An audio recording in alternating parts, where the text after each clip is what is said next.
Welcome to the Carroll County Commissioners' open meeting for Thursday, February 8th. And as we always start, we will do the Pledge of Allegiance and a moment of silence. I pledge allegiance to the flag of the United States of America and to the republic for which it stands, one nation, under God, indivisible, with liberty and justice for all.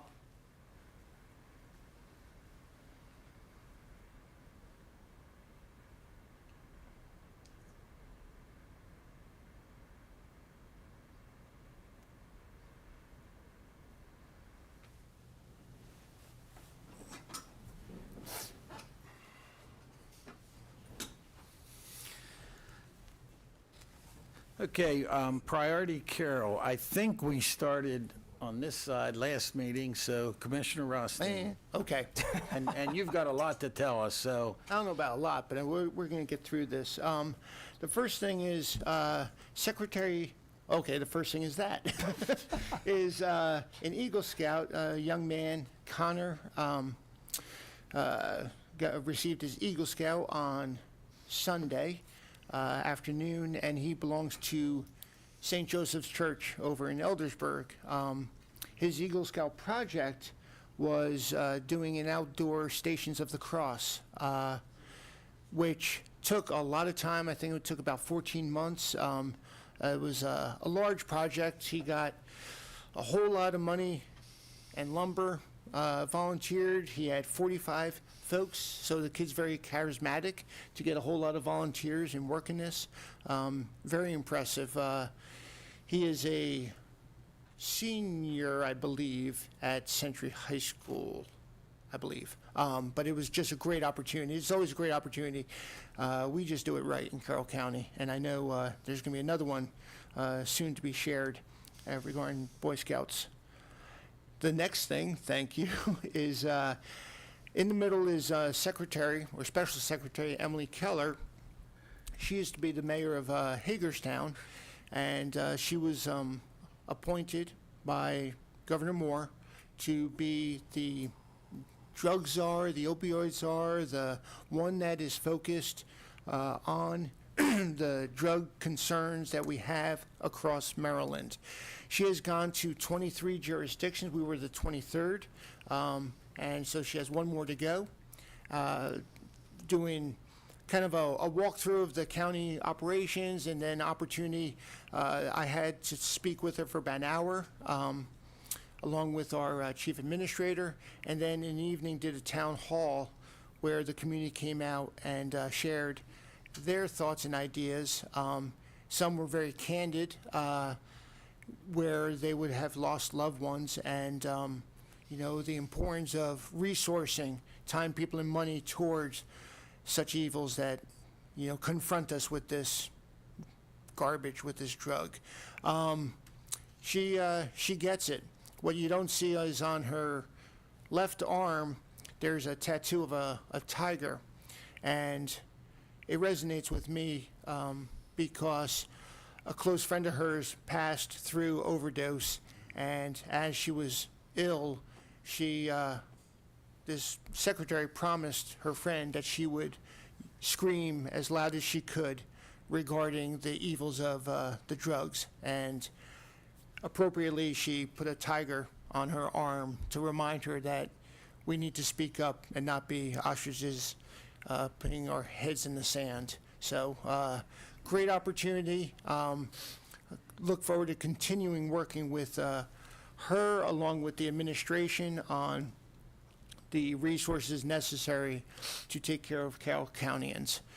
And then the third piece, Chris, do you have it by chance?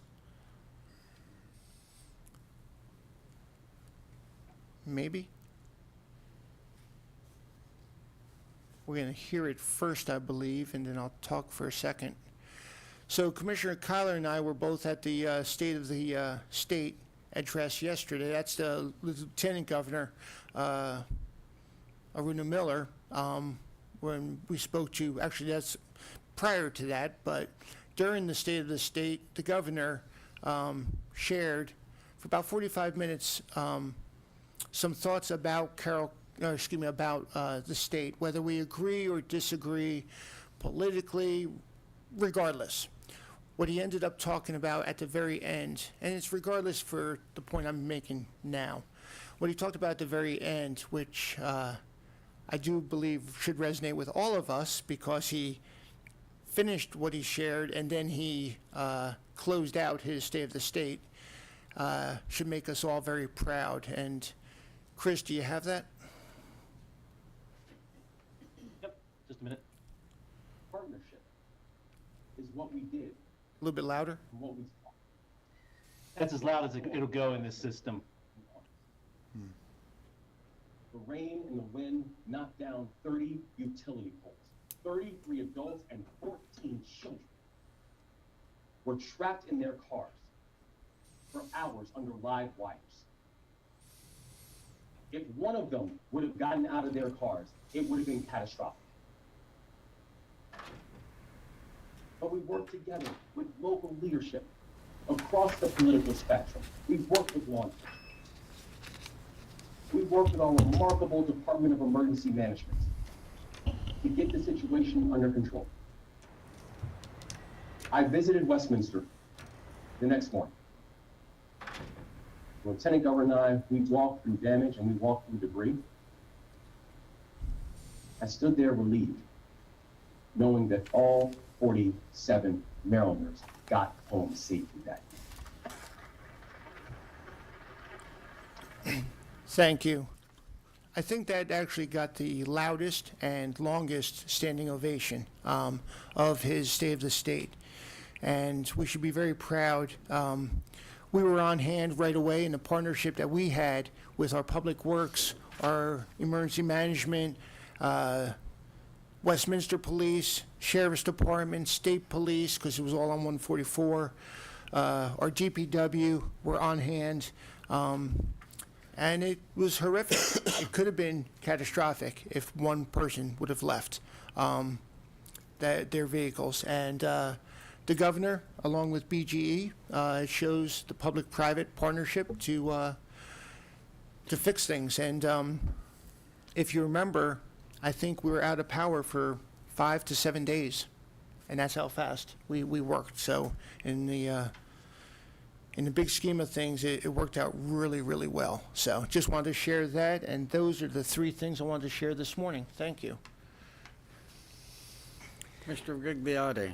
Thank you, Commissioner Kyler. I just have 2 things this morning. So over the weekend, I had the honor of being able to join the awesome Historical Society of Carroll County in a room full of amazing people in Westminster at Grace Lutheran Church to celebrate the 99th anniversary of the Lehigh Cement Company, which is now under the auspices of Heidelberg Materials North America, and the retirement of Ken Martin from the plant after 18 years of steadfast service and leadership. There was a presentation that preceded the presentation of 2 proclamations from the county, one for Kent and then one for the 99 years of Lehigh. And it was incredibly fascinating learning about the 100-year-long history of Lehigh, and getting to meet so many of the people who built that place into what it is, and getting to meet many of the people who are continuing to build that place into the even stronger business that it is. The other thing I'll very briefly mention is that tomorrow is the Tawnytown Business Breakfast, and our own Andrew Gray will be making a presentation about our economic development department, what's going on and what's on the way. The breakfast takes place at Thunderhead Bowl and begins at 7:30 a.m. The cost is $10, and everybody's welcome. And trust me, if you like bacon, it's worth it. Both of my dogs, Frankie and Maddie, know what day the monthly business breakfast is, and I'm always happy to bring home the bacon for them to share. So. Seriously? As if I could get through a Just presentation keep without going, my keep dogs, right? I will make no comment on that. No. That's because you want the bacon too. Commissioner Only if Garrett. it's kosher. It's- Thanks. It's a tough act to follow sometimes this morning. Good morning, Carroll County. So I too had the honor of attending a Eagle Scout ceremony on Sunday in Mount Airy, actually where I live at my American Legion Post, up American Legion Post 191. So my thank you for them for hosting us. To honor an extraordinary young man, Andrew Grimes. He's actually a freshman at Century, which seems really young to make Eagle Scout, but this is an extraordinary young man. He's also very involved in a number of other things in the county, and he's very involved with the Civil Air Patrol. That's me and Delegate Chris Tomlinson. We were both in attendance to honor him. It was a huge turnout for him. So it was an interesting on many different levels, but one of the comments was that people always take notice of an Eagle Scout, and you're always an Eagle Scout. And I never quite made it that far, but this young man's extraordinary. Two things that really came to mind as we were sitting there. One is just the absolute, definitive, and unmistakable need for parents to get involved in their kids' lives. If you leave it up to somebody else, and I know we've got a great school system here, but if you leave it up to anybody else, you're leaving it to no one. Andrew's got some extraordinary parents. They both spoke. His father was an Eagle Scout. His grandfather, who was in attendance, is also an Eagle Scout. So it was really touching to see that, and it was really just amazing to see the force of family. And then lastly, something that I mentioned during the ceremony was there's a quote attributed to John Adams before his death. And John Adams, who was, of course, one of our founding fathers, our first vice president, our second president, he talked about ambition of the laudable kind. And we certainly lack that in this country today. And even back then, in the early 1800s, John Adams was concerned that we were going down that road. And I think what he meant when he said that was that, you know, why do we do things when we do them, and we do them for the right reason? There's a lot of famous people out there that are famous for the wrong reason. There's a lot of people that make a lot of money, and God bless them. But, you know, are they selling something on the internet, or did they cure a disease? So I just looked at this young man and all his other peers who were there, and I just couldn't help think, wow, I think that quote still is important today, but there are people out there in our county, and we have such a great county, that are doing things for the right reason. They're doing things of the laudable kind.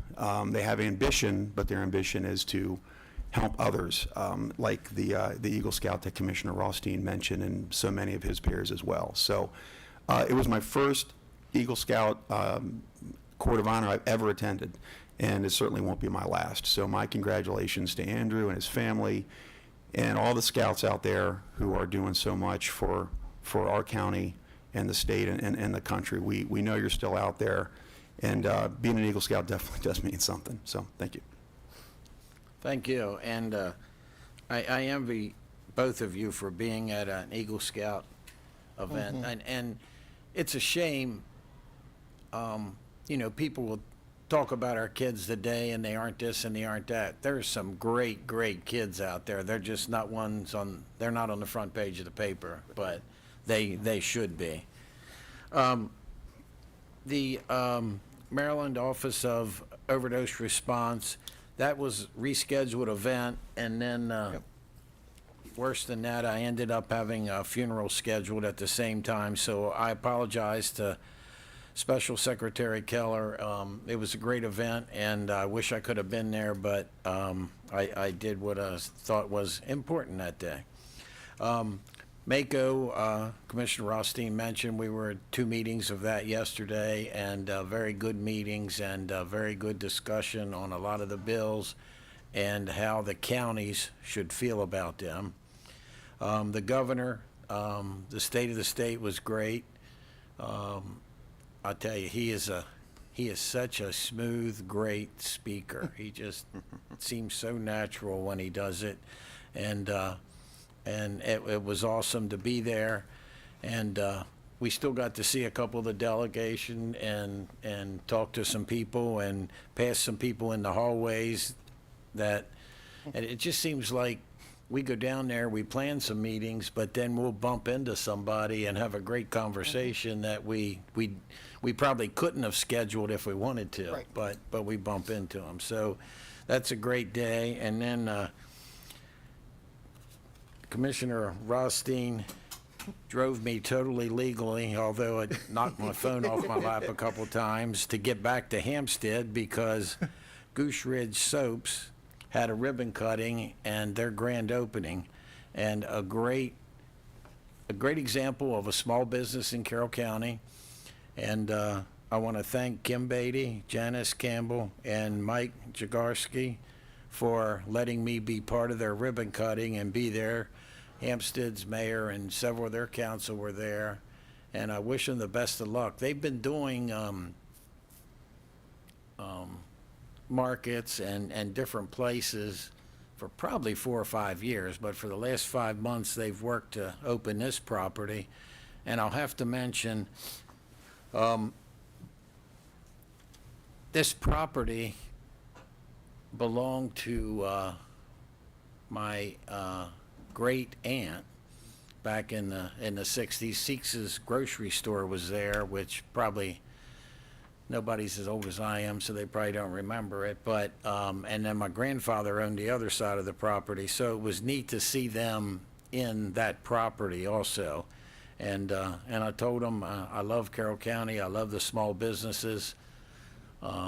It's progress is progress, but I'm not sure if you're allowed to spend cash there, and it's screens and you tap in your card, and they were doing all that, and a lot of people were supporting them, and I really appreciate it. So congratulations to them, and hopefully success to them. We also have a proclamation to do for Marriage Week today, but I understand there's a public comment on the line for that, and we'll let them go first. Yes, Mr. Brown, if you could use *6 to unmute, if this is what you were calling in. We had trouble hearing you. If this is what you were calling in to comment on.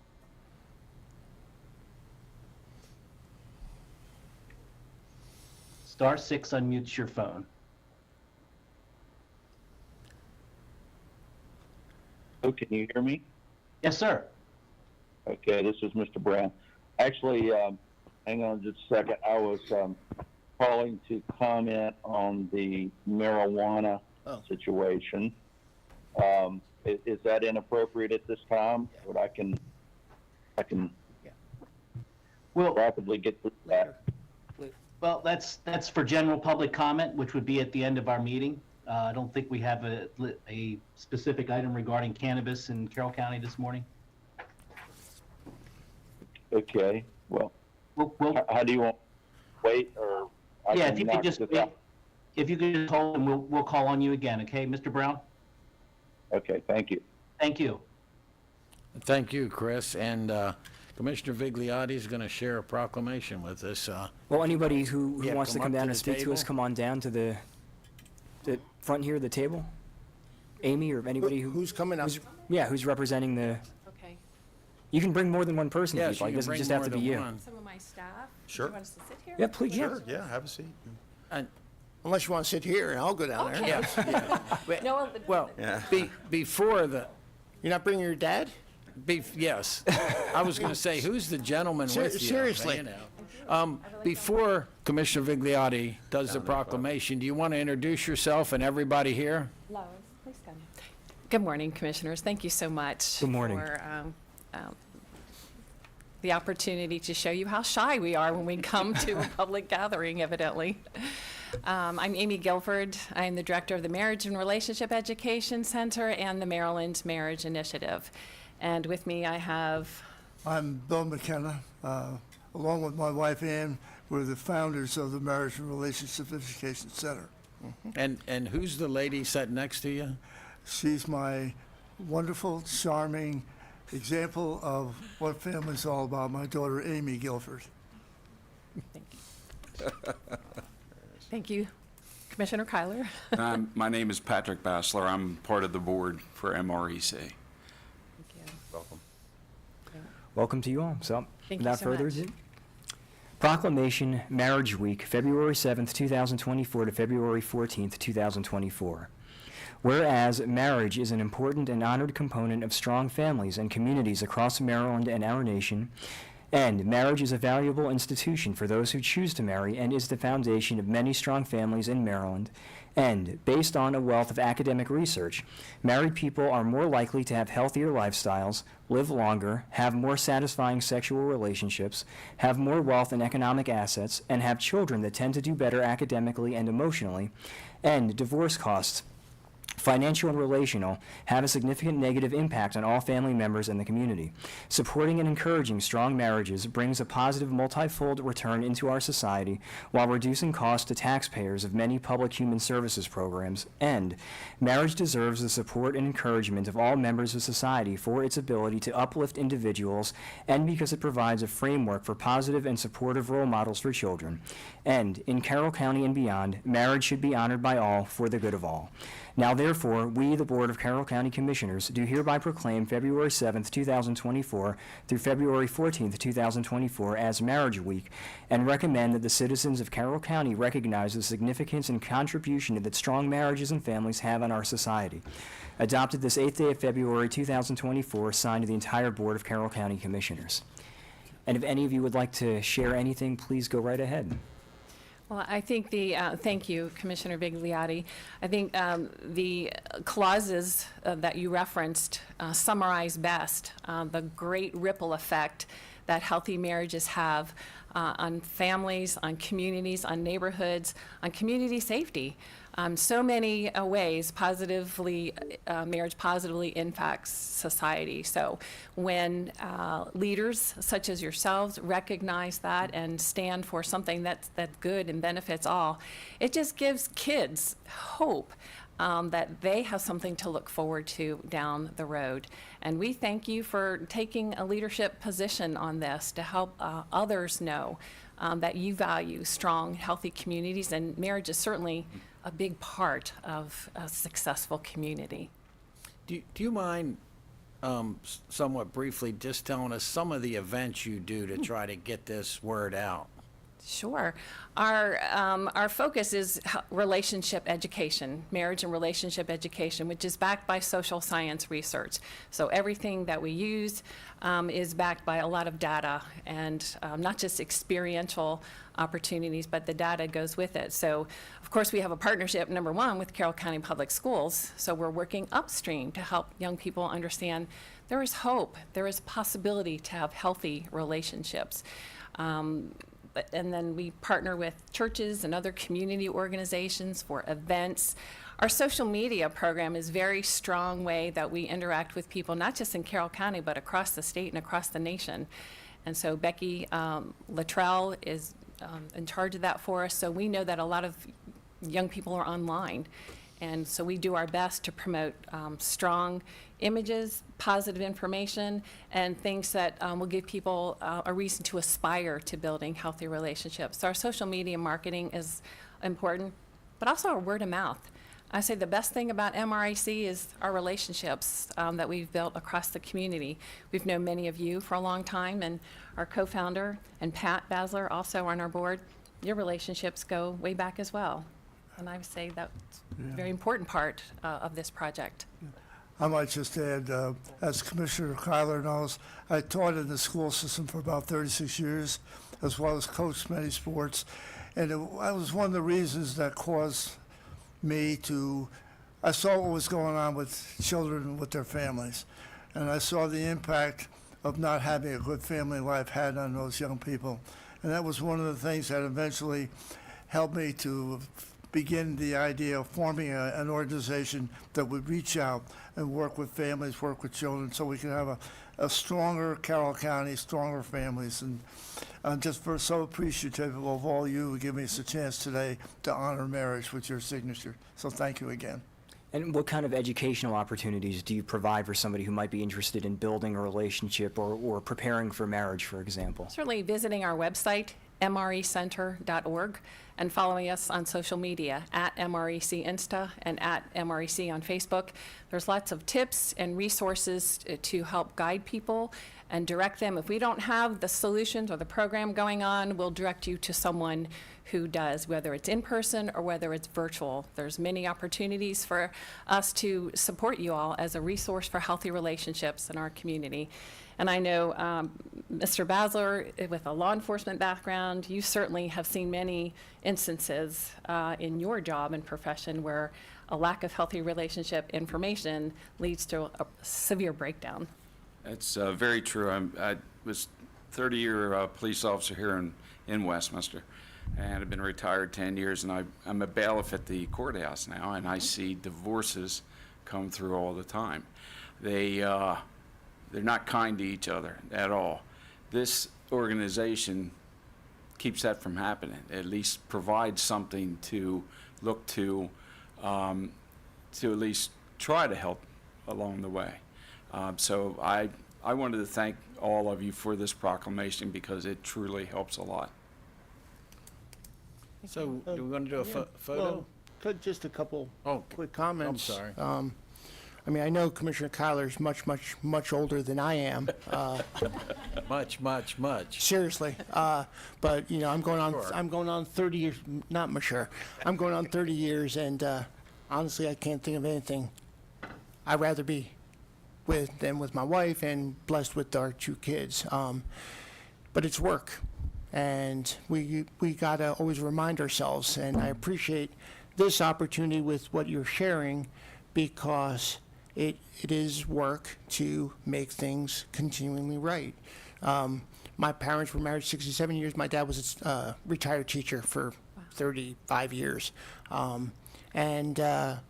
Yeah, so I appreciate the effort. I appreciate the focus, you know, in the good things, because like I shared during prayer, there's some bad things out there. And if we can shift from those negative and focus on the positive, and focus on the positive reinforcement and not the negatives, I think we're going to be doing, and you've seen this a lot, you know, we're going to be continuing to do better.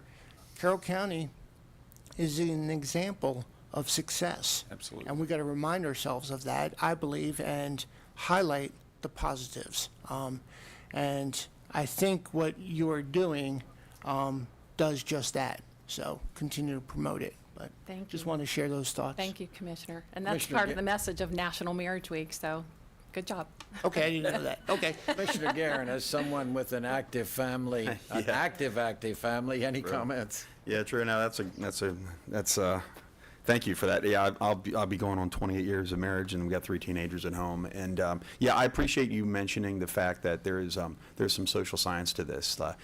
In some communities around the country, the family has completely broken down, and you can see what happens, and it's devastating. I mean, these communities are just falling apart, and nobody ever wants to talk about marriage, right? And it's there in front of you, and it's a solution, and it's something people need to work at, like Commissioner Rothstein mentioned. So, yeah, thank you for everything you do. Thank you for everything you do. Thank you. Absolutely. Now, You're welcome. can we get a photo? Sure. Oh, can I just, I'm sorry. Oh, can I- I'm sorry. I thought Senator, I thought you said Commissioner Vigliotti is my Commissioner of District 1, so would love to hear from you too. So I'm, oh gosh, here we go. Now you put me on the spot, right? So twice in my life now, I'm not married yet, but I've come close twice, right? And I am still looking to find the right woman to get married, have a family and everything. And it just, it really is something that is at the cornerstone of not just our country, but our civilization, right? I mean, it really does speak to us also as individuals, because it gives you a sense of purpose, right? These 2 times that I've been that close to it, right? It really does fill you with a sense of understanding and purpose and responsibility, too. And then the other thing I'll say about it, and this is me speaking for myself, I don't want to throw anybody else under the bus or anything like this. For me especially, it's a reflection of God's love for us, that you find this loving, indelible connection with someone else that you share with only that other person. And again, it makes everything else make sense. It makes everything else right and beautiful and wonderful. And for all the difficulties and work and everything that can come along with it, the arguments, the struggle, that love that is shared within marriage, that again, that sense of loving purpose, it really does make life worth living. And so I applaud what you and your organization do here. And, I pray to God I get married sooner rather than later. So, and that's it from me. And you said that so well, and I've got to confess, which won't shock anybody. Rhonda was busy this morning. I have the wrong water bottle. They had to straighten my tie when I got here, straighten my collar when I got here. I wasn't supervised this morning, and it shows. You got to straighten your attitude, too. So, photo time. Thank you. all your folks come up? Yes, I do. You're not gonna get paid if you're not up here, okay? Kidding. Okay.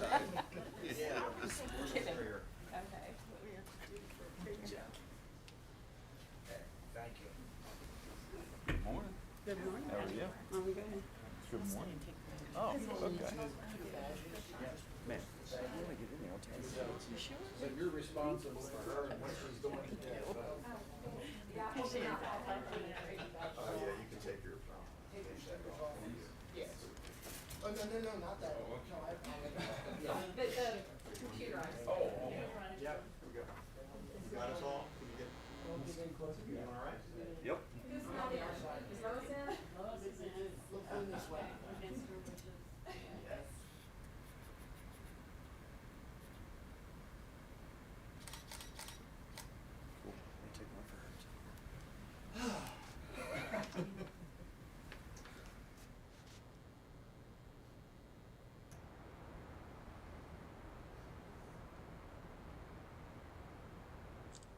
Today.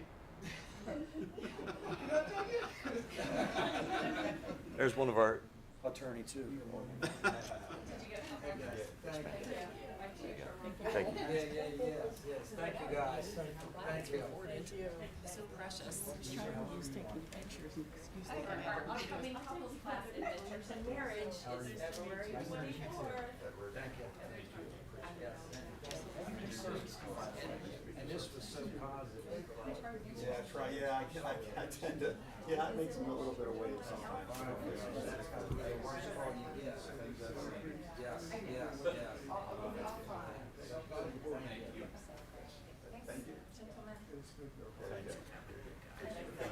Take care. Good seeing you.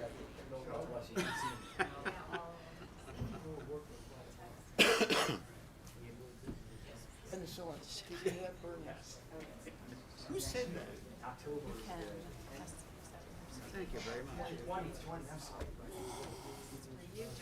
Thank you. Rhonda, although I miss her so much. Hey, thank you, thank you.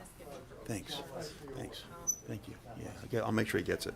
Sure, of course, Chair. Okay.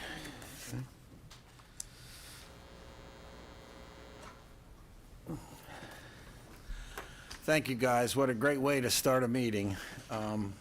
Legislative update is item 1 on the agenda, and Chris, you have a public comment for this? I believe so, sir, and we'll hear with this, we'll get Miss Adelaide to use *6 to unmute, and you'll have 3 minutes. Please identify yourself when you're ready.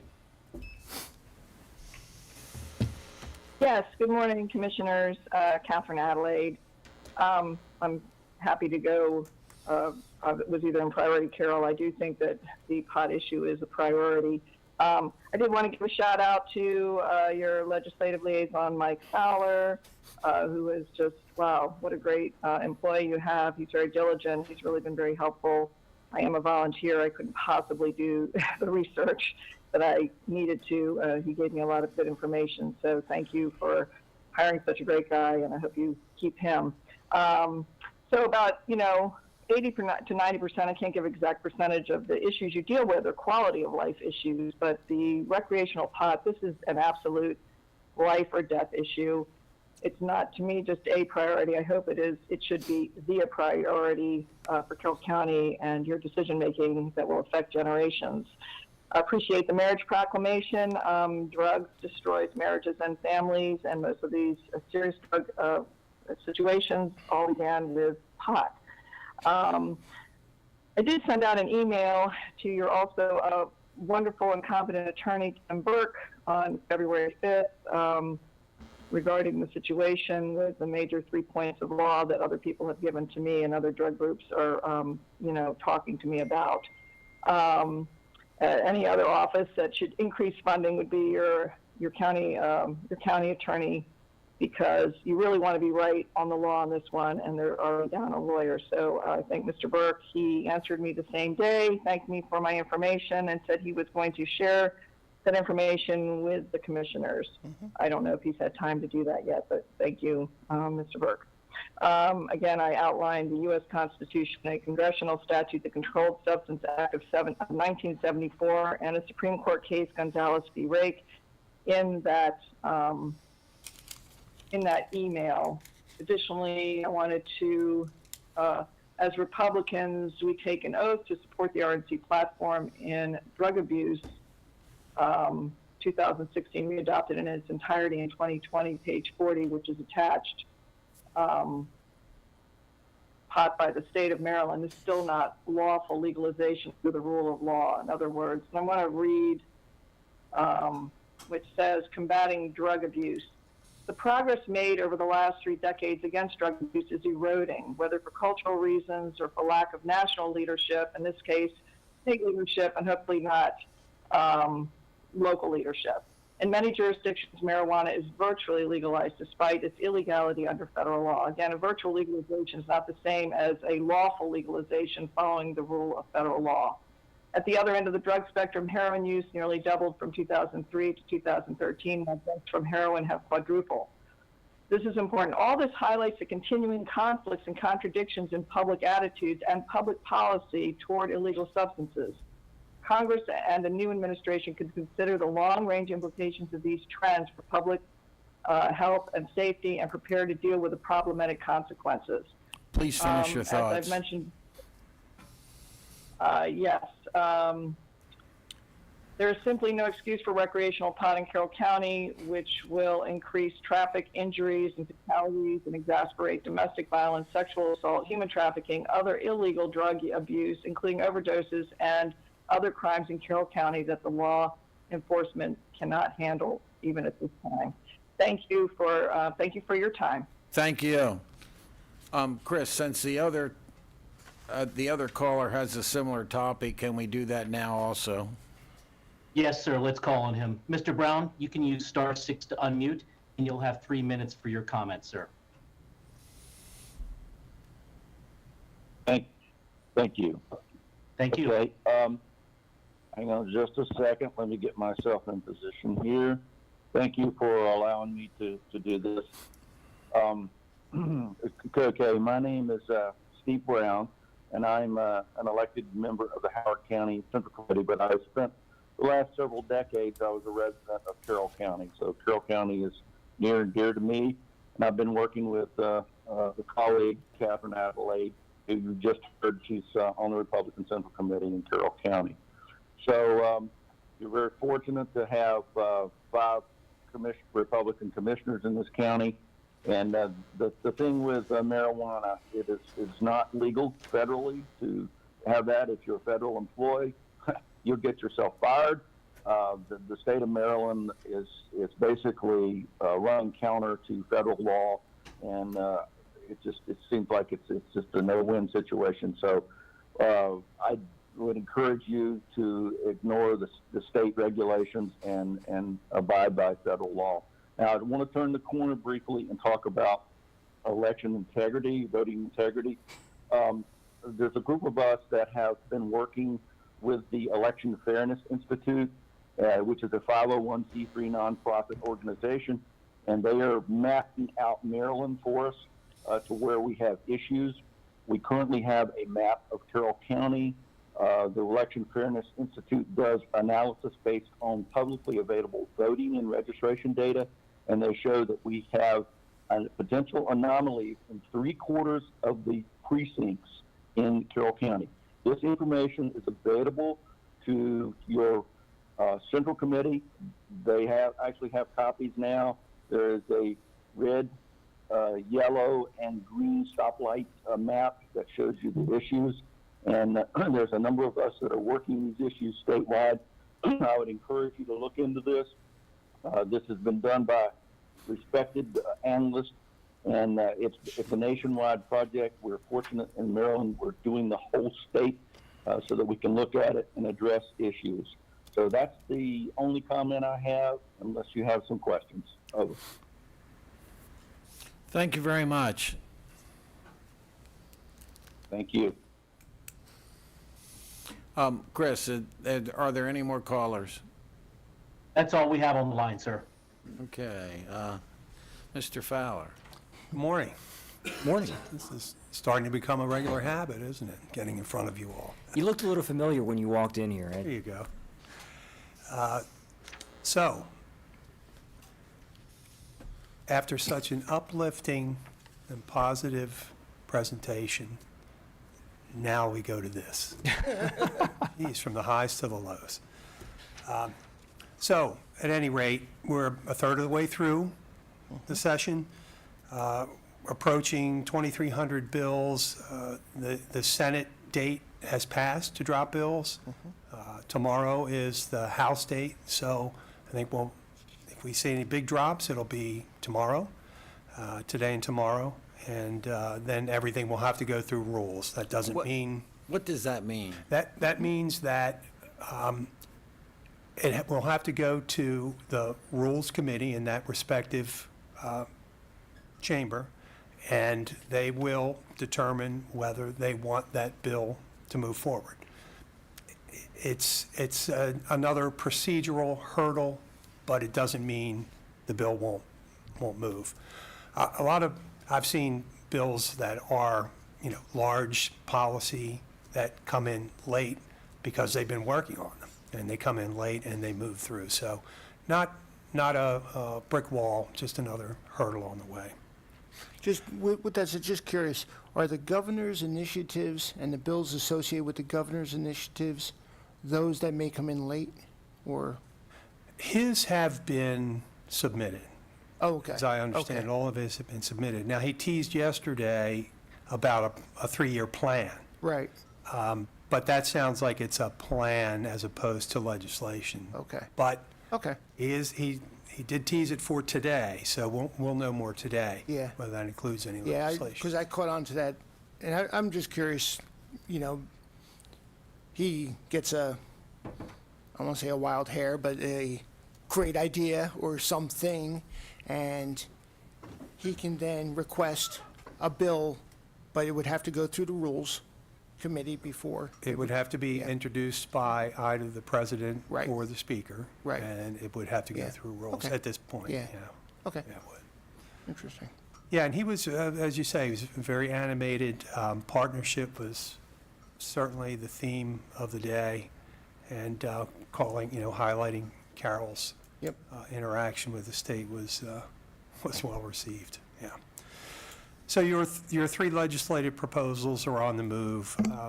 Actually, yesterday, I got the language for the permit that would withhold commercial permits and licenses for unpaid taxes, and they had the wording completely turned around, that a person would have to come in and actually prove that they had paid their taxes. So we made those amendments and submitted them back, so they're gonna go back to DLS to be made. And so the end of the month, the Senate version is scheduled for the end of the month, so we have some time.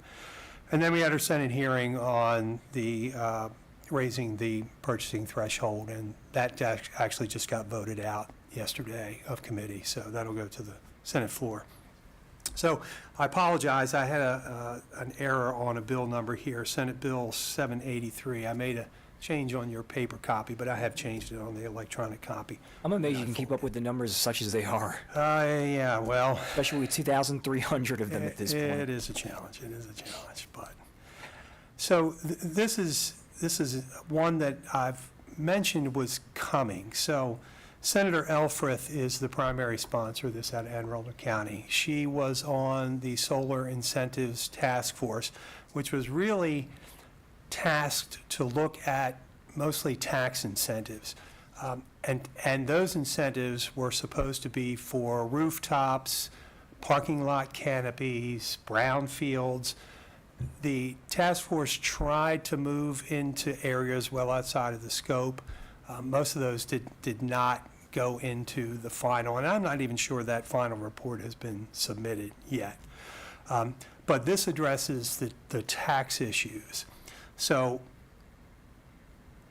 it establishes this small solar energy generating system incentive. So it increases RECs, which are the renewable energy credits, to incentivize solar on rooftops and parking canopies in brownfields. So that's a good thing. Non-residential rooftop and parking canopy systems will not be subject to property taxes. It authorizes a county, if they have a supplemental property tax, that they can reduce or eliminate that assessment on the parking canopy installation. This is the one that is interesting because a wrench got thrown in the works yesterday. So right now, a ground-mounted utility scale solar installation is subject to property taxes. This would have you exempt them from the property taxes in exchange for a fee in lieu of $2,500 per megawatt on an annual basis. This is going on in Virginia. Theirs is $2,000 per megawatt, but this was sort of a negotiated position between MACO and the sponsor. Subsequently, a county has come forward and said, wait a minute, we have, on our latest solar installation, we have negotiated a fee in lieu of over $8,000 per megawatt annually. So that was a big uh-oh, right? So our MACO policy analyst is now going to go back and study what that county has done and see if we need to come forward and make some other arrangement for this, or whether we should still just go back to taxes, to property taxes. The solar industry was on the task force, and of course, they want carte blanche. They don't want to be taxed. They want to be able to put it anywhere.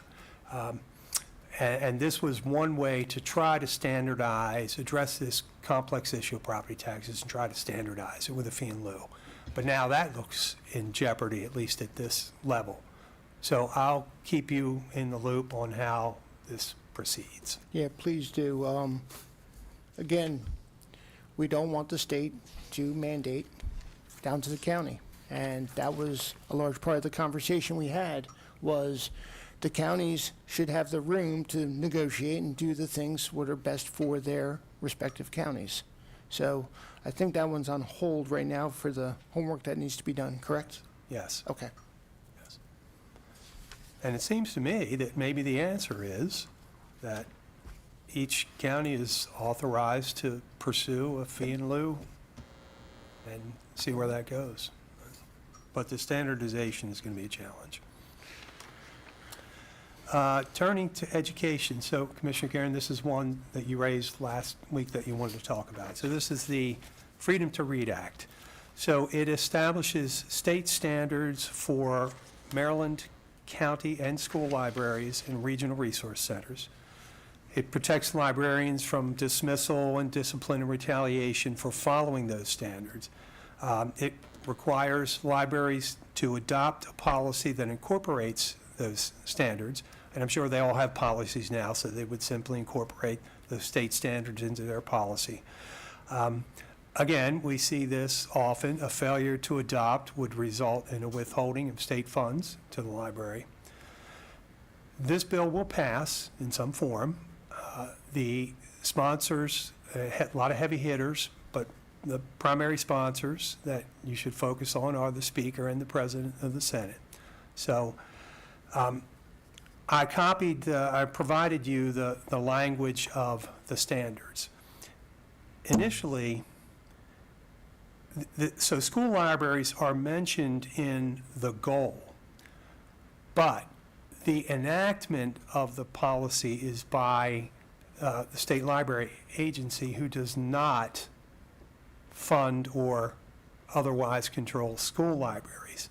So the initial thought was, well, the goal is libraries, but this bill would not require school libraries to follow this standard. That's now come into some question after discussions with Maryland Association of Boards of Ed. So we're not sure where exactly that lies. I think that the language, I think, that is a little squishy is a library should not prohibit or remove material from its catalog because of partisan or doctrinal disapproval. I guess that's open to interpretation. If you look up the definition of doctrinal, it's, religious or political doctrine. So I think that you do have to consider that this does protect all types of material. Interestingly, on Tuesday, there was an article in the Wall Street Journal from a liberal author of children's books who's written a number of books about slavery and about African American figures in history. And he was lamenting that there were progressive groups that were trying to cancel him, essentially, his works, even so far as to pressure his publisher into not publishing his books. So I think that, again, this is in the eye of the beholder, but in my opinion, it does protect sort of both sides of the political spectrum, if you will. But that's my take on the bill. And Would you say by natural extension, I mean, you could certainly make an argument that something, like Mein Kampf could end up in a library because you can't prohibit something based on doctrinal views or origin or partisan or whatever, right? Or for that matter, from a religious standpoint, something like a Satanist document or something, whatever they have. I mean, those literally would fall under protection, correct? I would say so. I mean, do any of those kinds of titles exist in libraries today? In public libraries, I would expect. Yeah, why wouldn't they?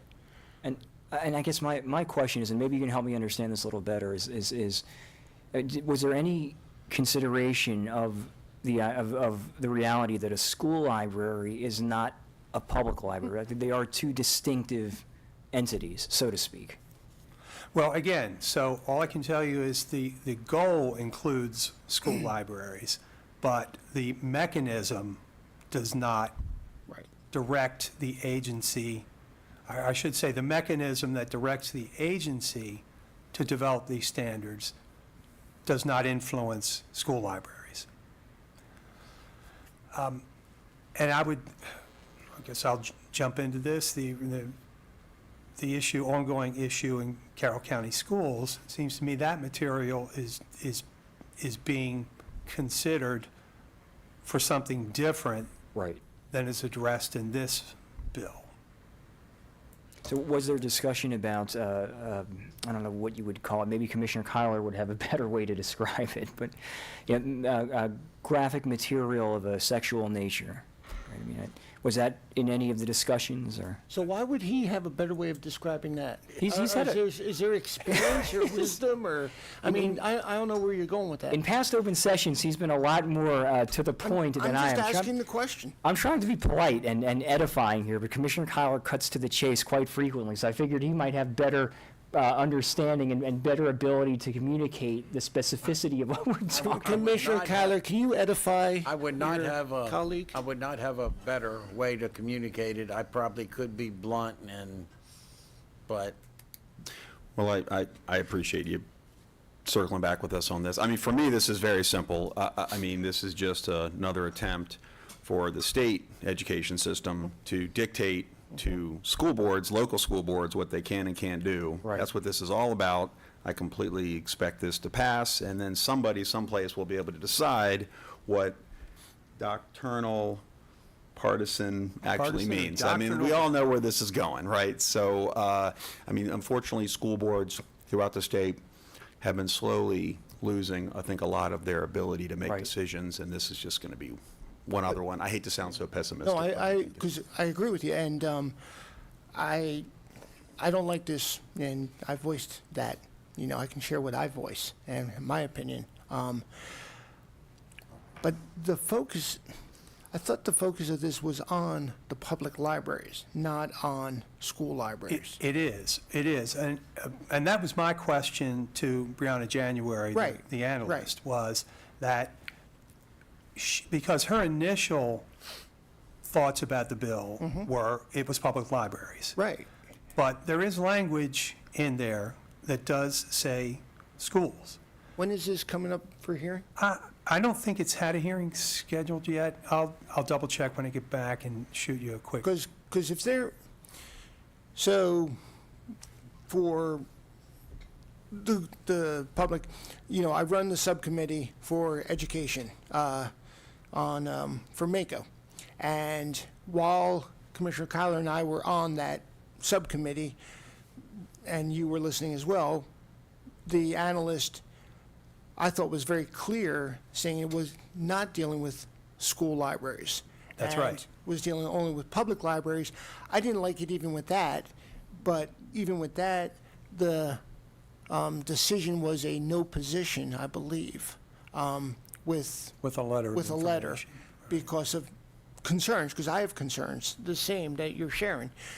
But now if it's including school libraries, and we didn't know that, I would ask you to go back and and we can relook this on Wednesday.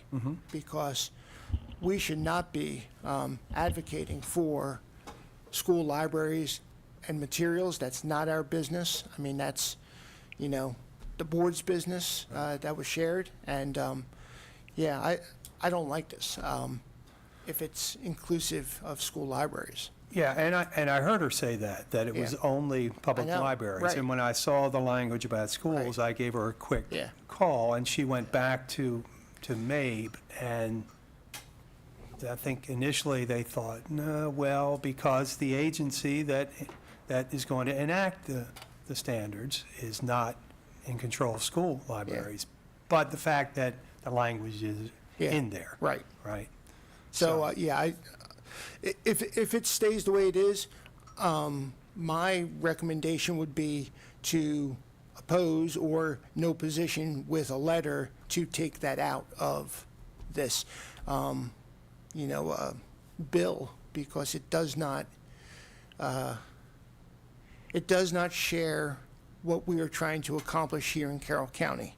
And I want to make sure we're looking out for Carroll County, Yeah, this is a national effort. I Oh, mean, well, you of probably course it know is. that. Oh, but it's a absolutely. national effort, too. But with that said, I don't want to be pushed, because of that. And, yeah, I thought it was just public libraries. I don't want to belabor this, but now that I'm seeing school libraries, in addition, I have more concern. So we should probably address it on Wednesday and then go to legislative Yeah, committee. and I'll continue to talk with Brianna and Thanks. And we need to stay on top of what gets changed in this. Yeah. It could go either, it could help, or it could go, like Sure, some yeah. of them do go horrible. You have to be careful that you don't get the Board of Education language in here that Well, would make exactly. that very explicit, right? Right, and exactly. So, okay. Mike, doesn't the library staff get to decide what books they're going to put on the, to put on the shelf in the first place? And wouldn't this give them complete carte blanche to buy whatever they want and say, well, we're not removing or prohibiting the books that we bought because it's partisan, but we're just not going to buy the other ones and put them on the Yeah, I shelf? mean, I think they have a policy now, right, on how they do their work, so. You're this talking would- about public libraries, not Yes, school public libraries. libraries, Yeah, yes. but, and that's my point is, public libraries, that's fine. you Well, know. is it fine because they're not going to stock stuff Well- that they don't agree with? Yeah. Still problematic. I mean, a different concern, but still, and a legitimate concern, but, yeah, I think they're, in theory, probably doing that now. I mean, they in don't most buy every counties. book. It's not a complete free speech issue. They don't No, buy every book that that's comes correct. out. They're They gonna be selective. They're going to select. And Hopefully- that's a good point. It may be problematic what they don't put in Yeah, as opposed to what they do put in. Right, so the language says libraries should not exclude material from its catalog because of the origin, background, and enlightenment, or, excuse me, and background of a person who created the material. So you can't exclude an author because of who he is, right? But we could say we just can't afford that book. Or, Yeah. Right. or And money. I mean, There are all kinds of considerations that go into but- stocking a library. yeah, I think It's a good point. you're right. There's multiple issues that are concerning with this. And that's also why taking no position on it, because it's, I mean, it's going to go the way it's going to go, but my biggest concern is I want control. I want to ensure that Carroll County Board of Education and CCPS has better control over CCPS, over our public school system. And the way it's written now, I believe it's taking that control away. That's my concern. You know, I was sold something the other day, and now it's kind of, I want to say it turned Sold into is a- the right I wanna- word. I wanna say Interpreted. it was It was turned into a interpreted lemon, one but way. I don't like it. I mean, that's, you know, I want to be able and have the ability to represent, you know, our colleagues and the Board of County Commissioners, and this is not in line with it, so, okay. And I think also to Tim's point about, you know, I guess the discretion of those who would be stocking the shelves or whatever the case is, you know, I'm a big fan of analytic philosophy, and analytic philosophy in part deals with the definitional construction of terms. And so I see, for example, in line number 2, a library should not exclude material, right? That key word "should" is problematic to me, because a library could make the case, well, we're not going to stock, you know, Ronald Reagan's biography for reasons X or Y. And I think that goes to the heart of what Tim is talking about as well, because it's the definitional construction of how they're going to go about, I guess, trying to be fair under the auspices that they provided, gives them an easy way out of it. It doesn't say a library must not exclude material, a library should not Right, that's a statement of intent. The paragraph B is where they say that you have to adopt the standards. So that's a statement of intent. And that was language that I picked up on to begin with, because typically shall, may, Right. must, those are the things you typically see. But this is as it was explained to me, this is a term of intent. So the regulation that comes from this may be more direct.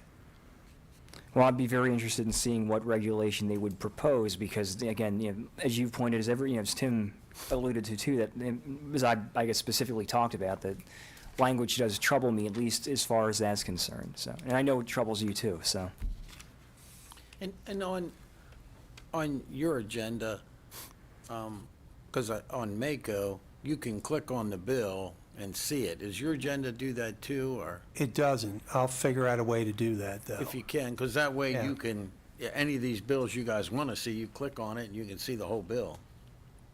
Good idea. I'll certainly do that. I'll have to find somebody who knows how to do that. No, I'm no, really but, bad at this, as you can see from what I give you. Vivian can help you. They're But it's hyper- also, I agree with that intent. It's also available on the email we received from Mako. Yes. So the email we received from Mako, which is typically a couple days prior to Wednesday, like a Friday or Monday, it's hyperlinked to the legislative update, and in there are all the bills that we will discuss. Right. So if you want to see what's going to be discussed. And I believe in that, they're hyperlinked into the It is. actual You bills. get the synopsis, which Then there's a hyperlink really to the bill. doesn't tell you Yeah. anything. Right. And this is a good example of what you were saying. He does hyperlinks, I click on it.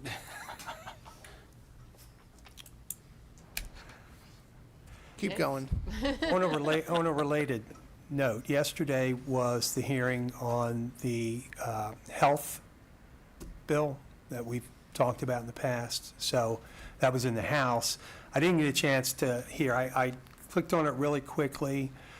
It was someone testifying in favor of the bill and mentioned the Carroll County Public Schools policy on, on books.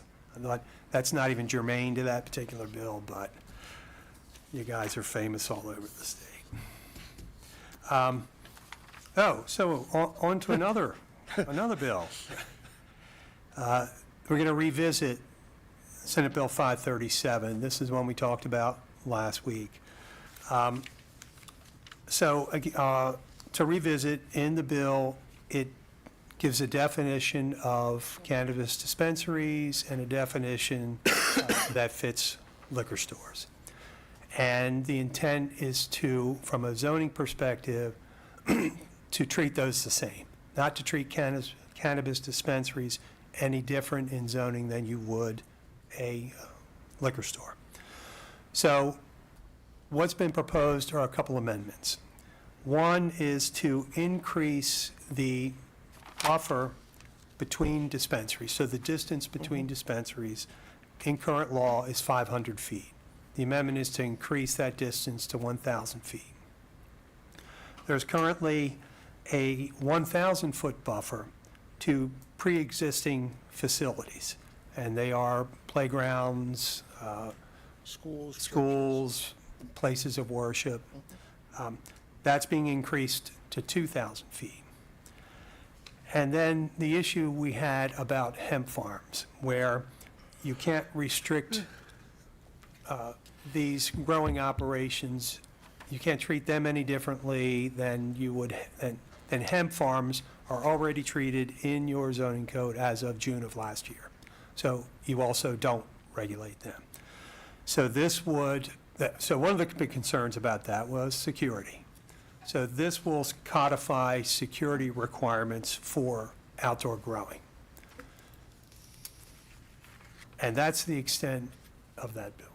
And the outdoor growing areas, I think, are restricted by acreage. They're not as big as I thought they might be.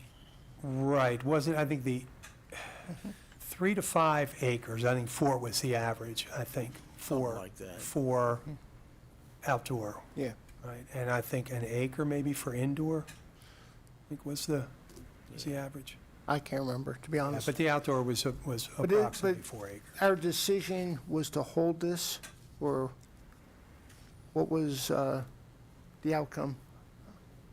That is a good question. Well, thank you. I just can't remember. I can't remember if there's more homework to be done on this one as well, or, because there were some concerns, especially on the Eastern Shore. Yeah, this was it was a very rushed Yeah.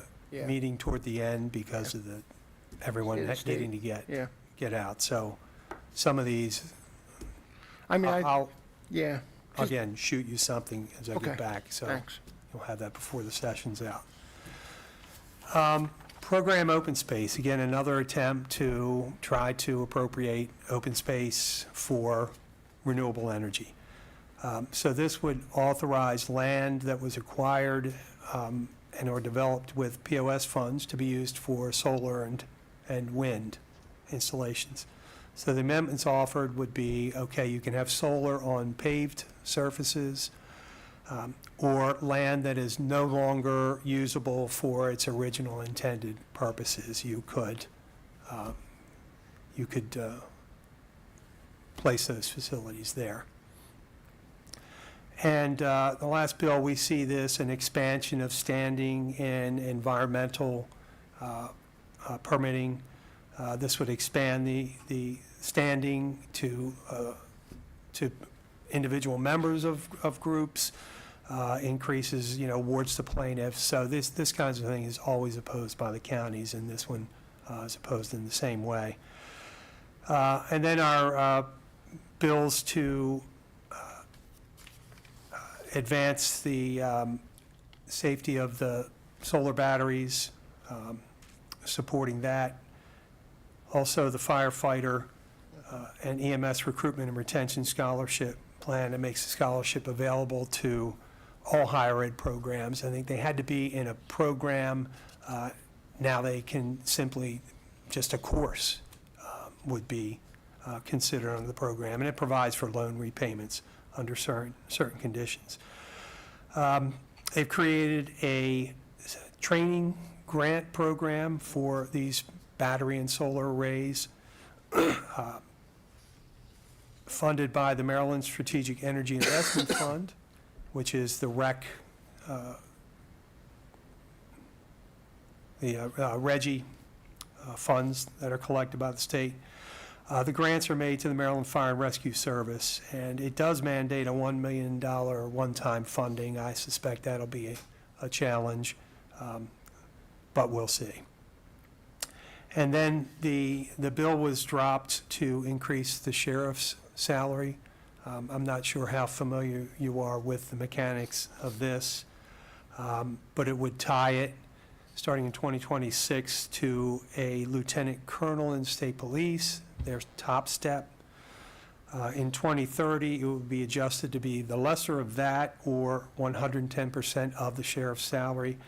And any change during the term of office does not apply to the incumbent. It would take effect at the beginning of the next term. So I think I've exhausted you enough today.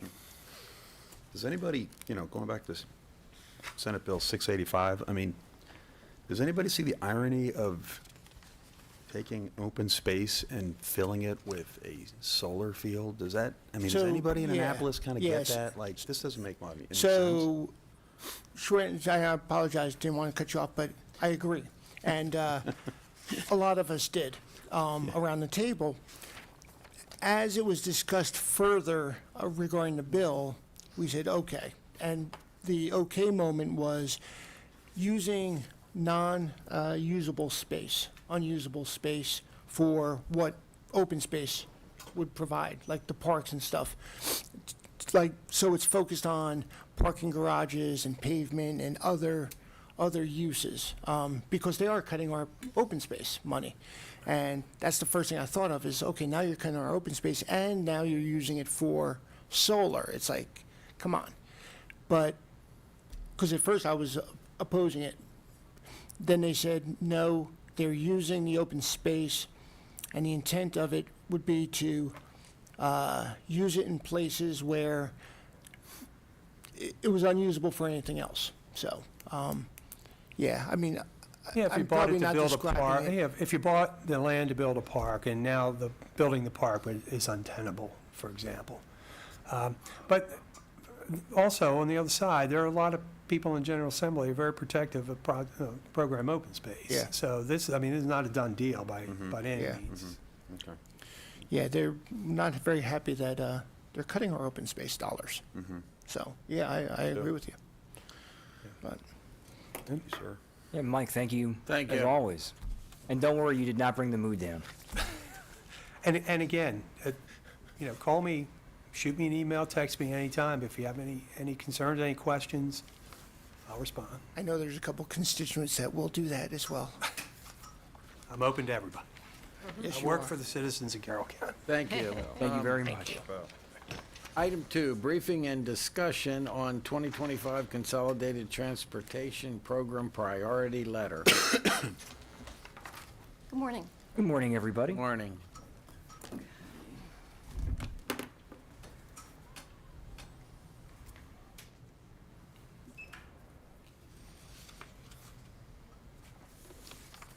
We are here today, as we are every year, to talk to you about next year's Consolidated Transportation Program Priority Letter. The purpose of this presentation is to remind you what the CTP is, to review the process with you, to go over the highlights of last year's letter, to discuss timing and next steps, and to answer any questions and get feedback from you. So, you're all aware of this, but the CTP is the Consolidated Transportation Program. It's Maryland's 6-year capital budget for transportation projects. The CTP contains projects and programs across all MDOT departments. The county's priority letter, and every county does prepare one, and they must submit their letter by April 1st. The list of top state transportation priorities in the county includes state highways and roads, town streetscape improvements, county trails, and transit. A reminder of the timing of this, as we're here now, January and February, our Bureau of Planning works with county agencies and towns to update the letter. We work with Public Works, Economic Development, Recreation and Parks. Generally, there's not a lot of change in these letters. Completed projects are removed, new issues are raised. And again, it's been suggested to us that not a lot of changes get made for the consistency that goes to them each year.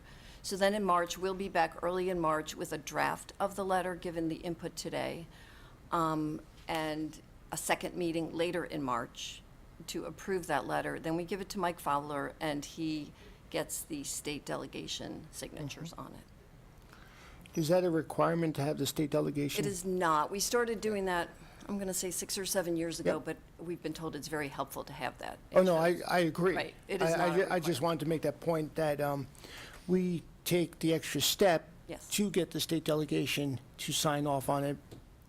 Others don't, and it is a good thing to do, showing the partnership that we have with our delegation, so. Yes, but it is your letter. Yep. It is definitely your letter. Then in the fall, September or October, you'll recall the Secretary of MDOT participates in county tour meetings with elected officials. Here's a picture of you last year doing this. Commissioner Vigliotti is looking at his hairstyle, Actually, I was looking at the fact that Commissioner Guerin has a tie on in this picture. and I have no hair, but, you know, hey.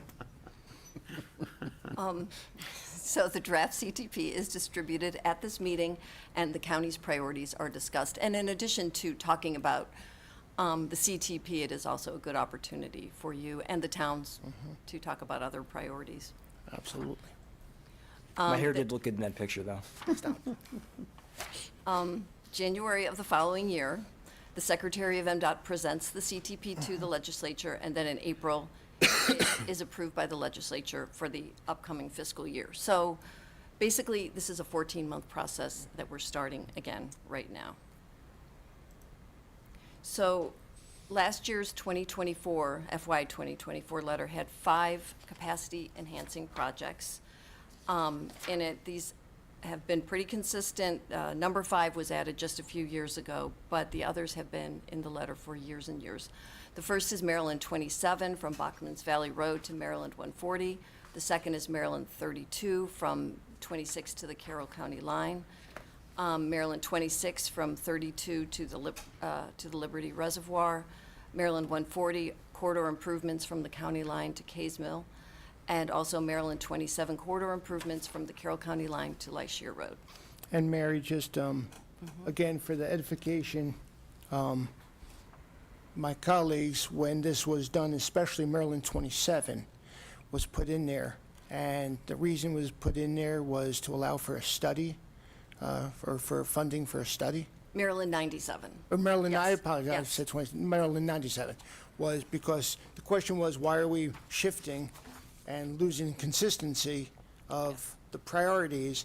And we were told to put, if we want funding for a study, to put it at the very top, and that's what we did as the board to ensure that we got the study done. But that, there was a little ripple discussions, so. okay. And that's a good segue to this slide, which shows that that was That's successful. why I'm here, for Yes, thank you. segueing to you. I appreciate it. It shows that that was successful. So in the FY '23 letter 2 years ago, this project was moved to priority number 1, as Commissioner Rothstein said, Oh, to sorry. prioritize, that's okay, the feasibility study. This study is now underway. They've had one public meeting that was virtual. They're going to have another one coming up that's going to be in person. I think it has yet to be scheduled. And we also have a staff meeting with them scheduled prior to that meeting to discuss some of their early results of that. So this is a map of the boundaries of the study. The second priority is Maryland 32 from 26 south to the Carroll County line. This has consistently been a high priority. As Commissioner Rothstein said, for years this was the first priority.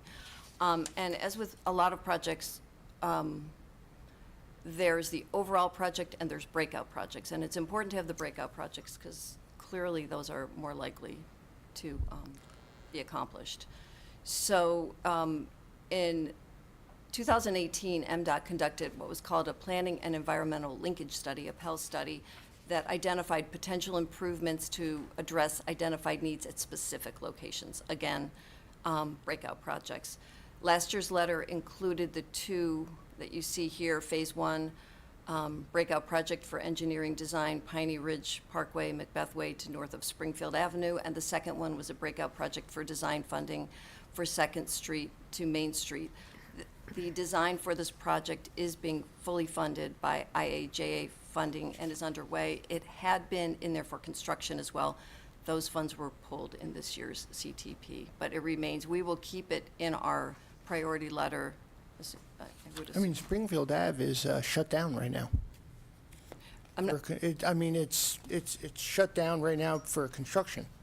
But that's not part of this project. That's not this project? No, the the one that's construction, underway okay. now is the second to Main, and that's only design. There's Okay. no construction funding. Okay. And again, this is the project limits of that project. The third priority of capacity-enhancing projects is Maryland 26th. In prior years, this was to widen the roadway from 4 to 6 lanes. In 2020, SHA completed a corridor study where they proposed a new design to a new practical design approach, which means smaller breakout projects to include some of the safety enhancements that are necessary. Last year's letter requested a breakout project to convert eastbound Maryland 26 right turn only lane at Georgetown Boulevard, which was the #1 recommendation of that corridor study. Assuming you agree, we'll include that as our breakout project again this year. Could you just, to remind me, because I can't seem to remember, what is a breakout project in and of itself? So these projects are all multi-million-dollar projects, and for all of these projects, be it a study or be it a specific intersection, we try to identify something that we have a better chance of getting accomplished. So it's, as it sounds like, it's a part of the overall project, but something that we'd like to see done immediately that has the highest need. And there's always a basis, like this breakout project and the previous one on 32 came out of those studies. So we really need a study backing up what the breakout project would be. And the breakout project for Maryland 97 was the study itself, because we needed to start there. Gotcha. Thank you very much for that. And this is the limits of that study, of that project. So the fourth priority is Maryland 140 corridor improvements from the county line to Kays Mill. This includes ultimately a 4-lane divided roadway, a full interchange at Maryland 91 with an additional auxiliary lane east of Maryland 91 and access management improvements. This is the dream, this is the overall project. An initial breakout project is design funding for the intersection of 140 at 91 following the recent completion of a concept study to evaluate the jug handle type design. This was in last year's letter. The update we have is they've had at least one very well-attended public meeting out there, and it has been confirmed they are reevaluating that design and looking at other options. So hopefully before we come to you again, we can have a bit of an update on I think where they're they are also with it. reevaluating how to provide information at a public meeting. So It's a challenge. it was interesting, wasn't it? I They think weren't- they're going to get a bigger room this time. They weren't ready, and I guess I give District 7 credit. They could have easily canceled it, and that would have been worse. And so they went on with it, even though they knew what was going to happen, but weren't ready for it. And after that meeting, they did commit to doing a new traffic analysis, which I believe is complete, and I think you're going to be seeing Yes. a different Yeah, recommendation coming. they heard a lot at that meeting. Yeah. And then the last was added several years ago at the request of Mount Airy. These are Maryland 27 corridor improvements from the county line to Lashir Road. Ultimately, again, this includes widening of the roadway to a consistent 4 lanes, dedicated turn lanes, signalized traffic control, boulevard separation of lanes, and controlled intersections to allow pedestrian crossings. At this point, and in last year's letter, we did not identify any breakout projects. Since that time, there has been discussion with the town of Mount Airy and Commissioner Guerin about facilitating a crossing, possibly a tunnel at Center Street, where they have a mixed-use development that's under consideration on both sides. We will work out some language with the town so that gets included in this year's letter as a possible breakout project, not necessarily for full funding, but just to facilitate the construction. Yeah, thank you very much. I think key to this is a study has to start, has to happen before any construction or any, so we have to highlight needs for studies up front, correct? Yes. Okay. For many years, we've had two urban reconstruction, also referred to as streetscape projects for the town of Sykesville and the town of New Windsor. This has consistently been in the letter. For the one in Sykesville, concept was completed for this project years ago, but it is not currently funded for design. It's currently funded for drainage improvements, and they're coordinating with the county on water and sewer upgrades. We are still waiting to hear from Sykesville on an update to this that we'll include in the letter. But basically what we do in the letter is report on the progress and just point out that we want to see it keep moving along. And then and that's the limits of that study. And then for New Windsor, this project, again, many years, it will include improvements to sidewalks, enhancements to bicycle and pedestrian accessibility, as well as roadway improvements, and it's being coordinated with the replacement of water lines within the limits of the streetscape by the town, and that's been one of the holdups for a lot of years. The most recent knowledge, but we haven't gotten a response from them for this letter, was they awarded a contract for the water main improvement project, so we'll get an update on that and include it in the letter. Also, we include transit in here, but basically we just repeat what is in the annual transportation plan, which Stacy was here a few weeks ago about. I believe you have a public hearing scheduled for this in February. So for FY25, she's confirmed that we're requesting operating funding, transit facility improvements that are security related for replacement buses and preventative maintenance funding. And also, Carroll County is in the early planning stages of preparing for alternate fueled vehicles, along with the supporting infrastructure, including the use of solar panels for power as well as bus coverage.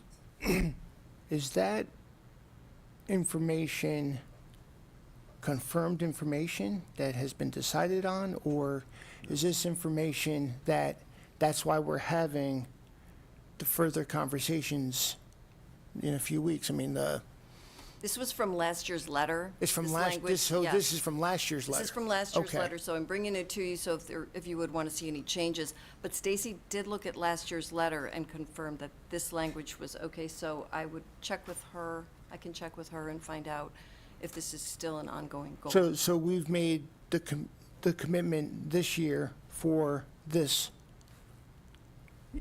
activity, or Which? the, where am I at? The transit, Which part of it? Any particular part well, of it? the operating funding, let's see. Yeah, no, all of it. The first bullet, yes, she Yeah. confirmed that The that's what's first in the. bullet I you'll got, have- but I'm you- talking about yeah. the second and third I'm sorry, the bullets. second bullet, yes, she confirmed that's in the proposed ATP that's going to public hearing. Right. She also said the language was okay in the third bullet, but I don't know what early planning stages really means. I But can my find out. point is, if it's going to public hearing, it has not gotten to a point where we have made a decision on it. Right. It's pre-decisional, correct? Am I, You- the second understand bullet what you're- right now is pre-decisional from the Board of County Commissioners. Yes. Right, yeah, Okay? yeah, until you Does adopt. that make sense? Yes. Okay. It's from last year's letter, and it's confirmed Yeah. by staff that that's what's going to public hearing. So it is Okay. pre-decisional by the Yeah, decision. because I don't want to commit to something until we have all the Right. input. Okay. And this letter will be after you decide that. So Okay, I will thank take you. what So hap- that could change, that could be adjusted. Okay. Yes. Okay. Thank you. There's also two bicycle pedestrian trail projects that have been in, again, for a lot of years. The Westminster Community Trail, which is a multi-phase project that's been underway since 2010. We have not discussed any progress on this or any changes with Rec and Parks, but we will be doing so. And the second one is Wakefield Valley, 2.5 miles in length, parallels Maryland 31 from WMC Drive to Long Valley Road. Again, we are waiting for updates from Rec and Parks regarding this.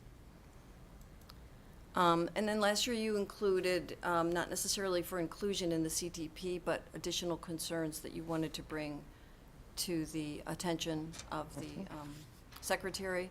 The first is Maryland 140 to widen the roadway from 6 to 8 lanes with a full interchange at Maryland 97 and continuous flow intersections at Center Street and Angler Road. The second, and this has been in, Commissioner Rothstein has brought this up for a few years, Maryland 26 and Johnsville Road, a study of safety concerns. We can get a status on that. I'm not sure there has been.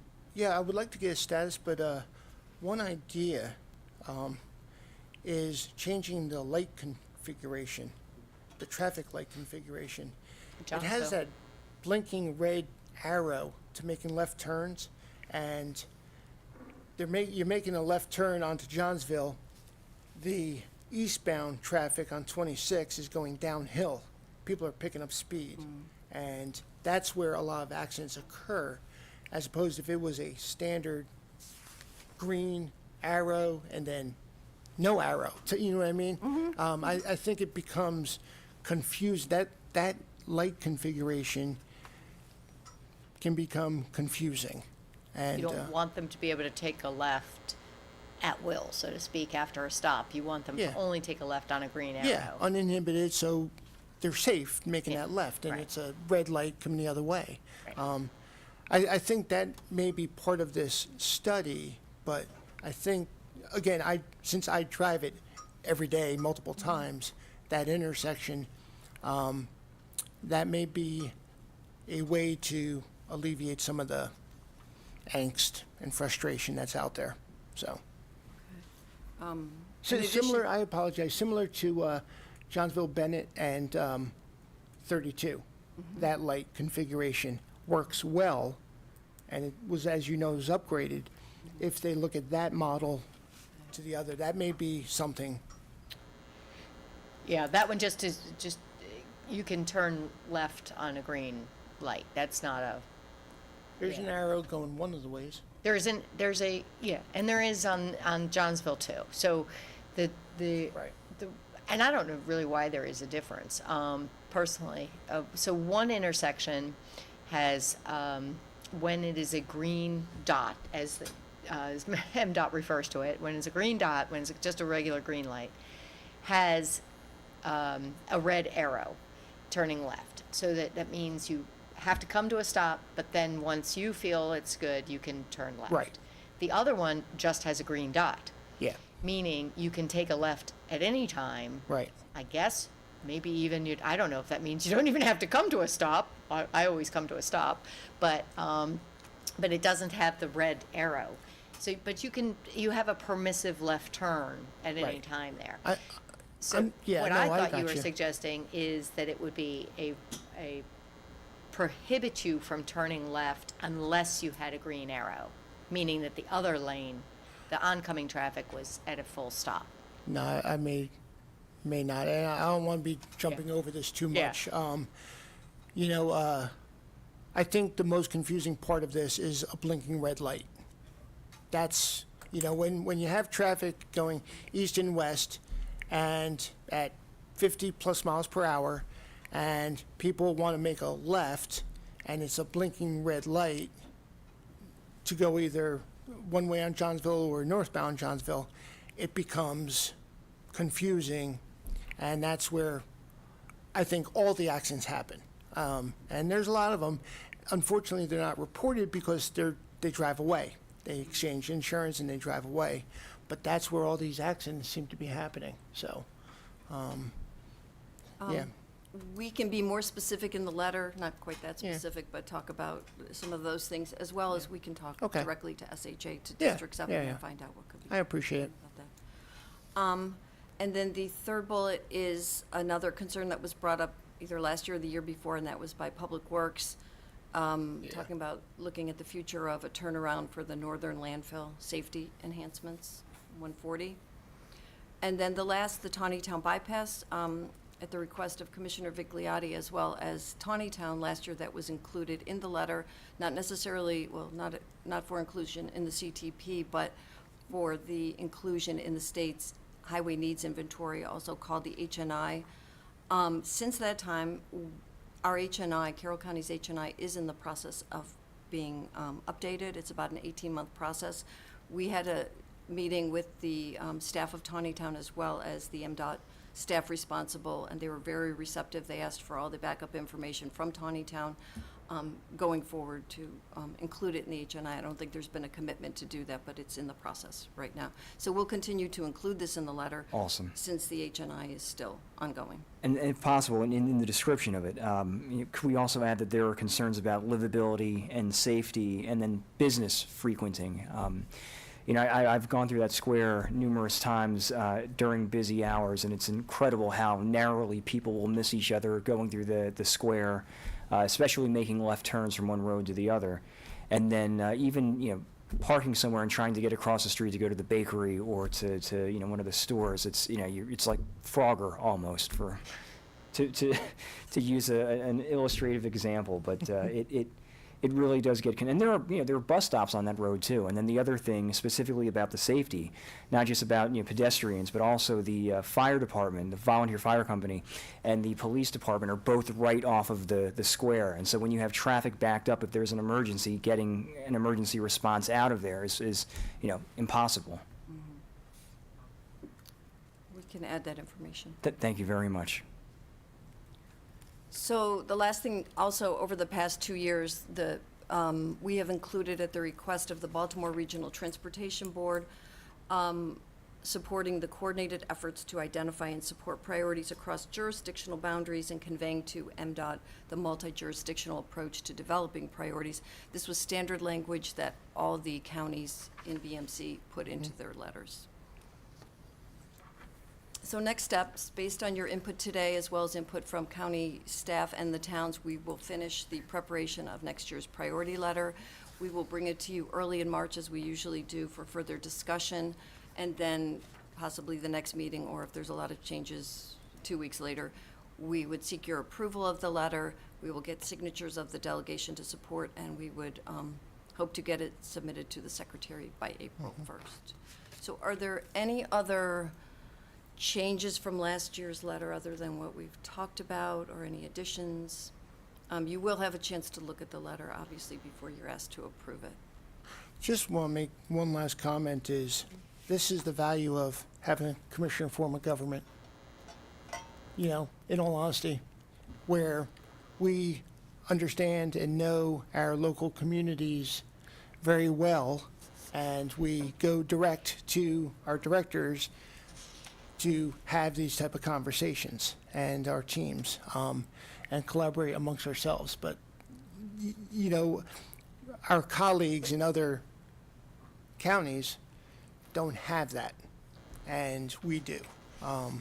One, because y'all are awesome, but two, because this is the style that we work, and it proves itself. So I don't know, I just wanted to throw that out there because it's a collective voice that's going to be going to Secretary Wiedefeld, who is a friend in court, as well as SHA District 7.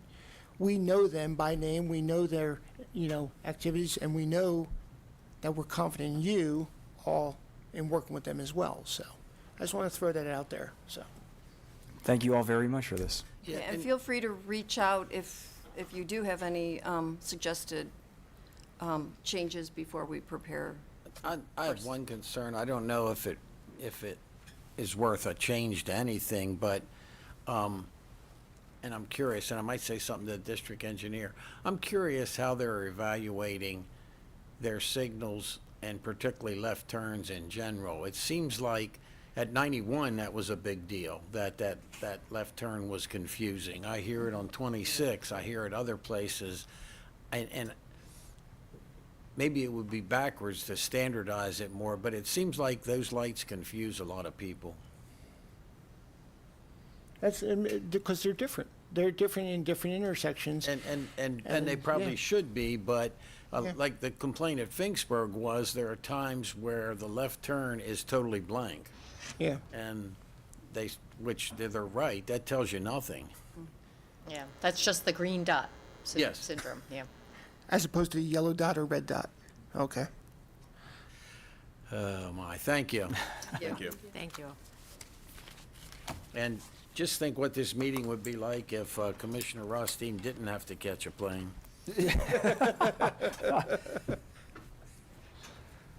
Okay, item 3, contract award St. George's Gate Stormwater Management Facility retrofit. Do we have a motion to A approve? bunch of bidders. Good morning, everybody. Everybody wanted to do this work. Morning. I'm ready to make the motion. I'll make the motion.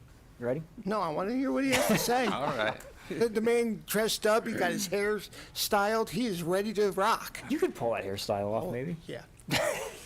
Might take a couple weeks to grow it out, but I think it would take a whole lot longer than that.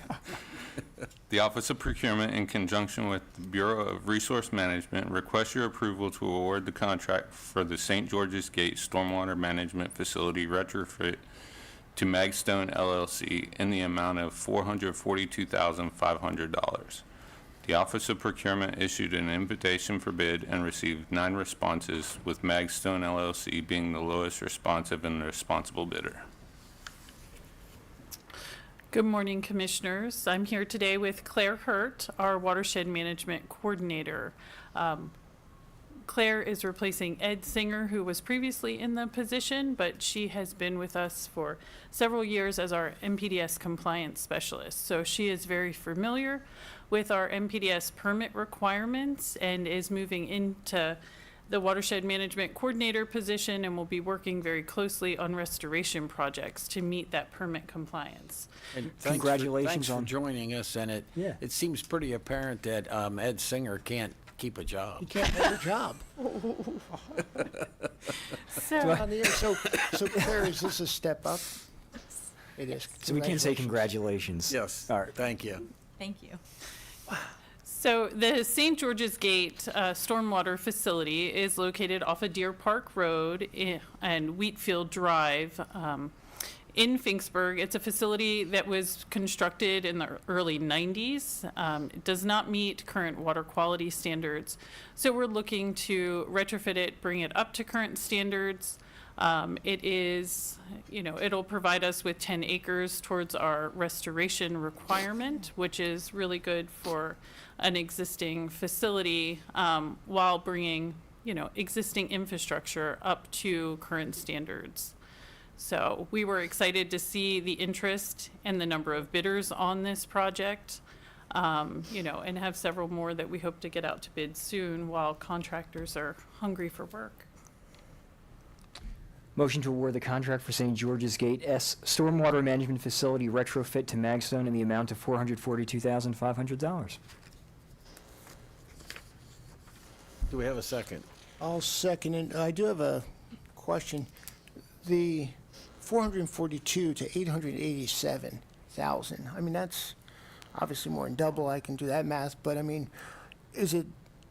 Did they just not want the work, or did they not recognize the pricing? I mean, what do you think? When you have at least 2, 3 of them that are relatively high. Yeah. Yeah, so, I think we always see more competitive pricing between our local contractors Okay. and those contractors that are from out of town.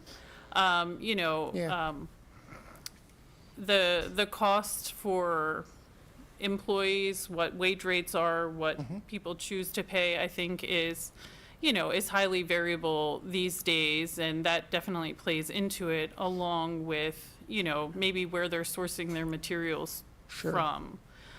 We have worked with Magstone on numerous restoration projects in the past and are confident that they will do a great job on this project. Okay, that's great. Thank you. And 10% under Miller, you got a good price.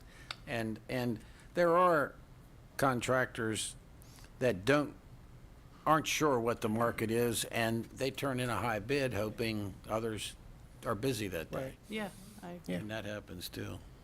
Just a procedural question, really, and I don't have it in front of me, I could look otherwise, but are projects such as these in our CIP? Yes, sir. They are, okay. So, we lay them out as part of our CIP request to the budget office, and then work through that. So yes, when you approved the FY24 CIP budget, this project was in there. Good, thank you. Any more discussion or questions? All those in favor? Aye. Opposed? Thank you. Thank you. Thank you. You know what it is usually Commissioner Gordon does the seconding. I know. Nobody knew what to do. Tell ya. Item 4, change order for additional engineering services for Bark Hill Trail. That's just what I love. Department of Rec and Parks. Should we, Morning. Should we start calling these Rothstein orders instead of change orders No. because Commissioner Rothstein likes them so much? No, you shouldn't. Good morning, Commissioners. Morning. Good morning. All right, the Office of Procurement, in cooperation with the Department of Recreation and Parks, requests your approval to increase the contract with CLSI in the amount of $5,350 for additional engineering services for Bark Hill Trail based on county stormwater management requirements. This change order for an additional $5,350 exceeds the 10% of the original contract and per resolution number 1162, 2022, delegation of authority requires the board's approval to spend these additional funds.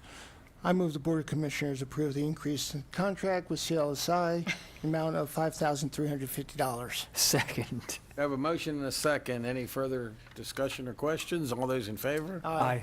Opposed? Thank you. See Thank ya. you, Commissioners. Thank you. That was a quick change. Item 5, approval to purchase fire and EMS equipment.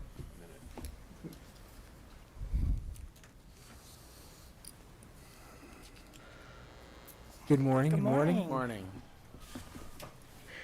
The Office of Procurement, in cooperation with the Department of Fire and EMS, requests your approval to purchase the learning platform software renewal to provide online training from Lexapro LLC in the amount of $48,020. This purchase will be made through a Sourcewell contract 011822 LXP that was competitively bid. This amount is within the adopted '24 budget. You can go ahead. Good morning, Commissioners. Good morning. Morning. Just a quick summary of what that learning management system means to the fire and EMS service. Currently, we're allowed 1,200 licenses or users.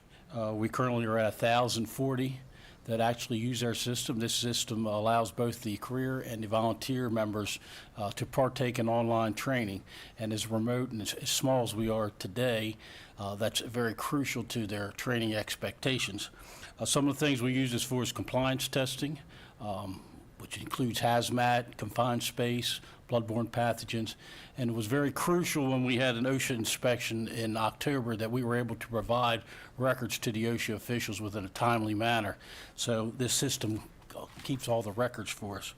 We also use this for the volunteers and career in a different way also, that we recently provided sexual harassment training to all the members, not just our operational members, but anybody would have a fundraising role in their department.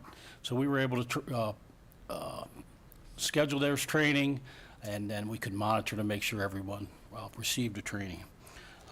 Another way we can use this is if you were kept on top of what's happening in the fire and EMS world last month, we had a situation in Colorado where there was 2 paramedics found guilty in assisting with the death of a person under police custody. And there was a podcast that was provided a lot of useful information of how this went.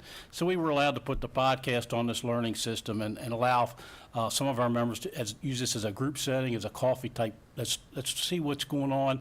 You know, it's Colorado. You know, it could happen here, and how do we not allow this to happen here? So again, it's also a good way for our volunteers. Our individual companies can do their own thing. Each of them has an administrator that they can put their own individual programs on, monitor how they're progressing, and then have a record of their individual folks. So it's a multi-complex system. We're really using it more, and we certainly are in favor of this. Motion to award the purchase of a learning platform software renewal to provide online training from Lexapol LLC in the amount of $48,020. I'll second.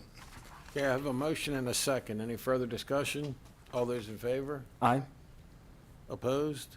Thank you. Thank you. Thank you both. Welcome aboard, Mr. Brotherhead. Nice to Yeah. have you. Thanks, I was trying to sneak in and out without, Yeah, I know. fair. I was going to say something, but welcome Is this aboard. I your don't- first time before the board? In this role, yes. Yeah, I mean, Many in times this in the role. volunteer group, and it was yeah. mostly positive, and look forward to returning. Thanks. But mostly, huh? Mostly. We'll take mostly. We'll take mostly positive. Most That's a is not bad. positive, Oh, yes, yes. but thanks. Thank you. Thank sir. you very much. Chris, do we have Appreciate another you pointing that caller? out. I didn't realize it was. Yes, sir. I believe we do have another public commenter. The caller, if you could use *6 to unmute, you'll have 3 minutes for public comment at this point.